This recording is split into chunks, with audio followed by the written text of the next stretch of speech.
ఏం తింటున్నావు? ఇటు తిరిగి చెప్పు. ఏం తింటున్నావు?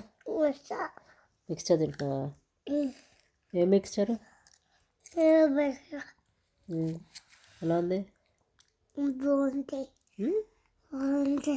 ఎంత బాగుంది? చాలా బాగుందా? ఎక్కడి నుంచి వచ్చింది?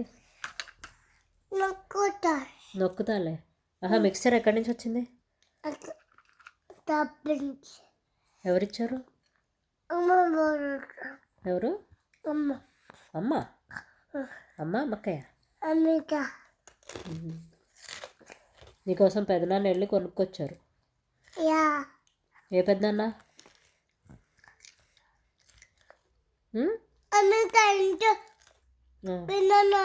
అవును, అమ్మక్కయ్య వాళ్ళ ఇంట్లో పెదనాన్న ఉన్నారు. పెదనాన్న పేరేంటి? శ్రీనివాస. థ్యాంక్ యూ చెప్తావా మరి?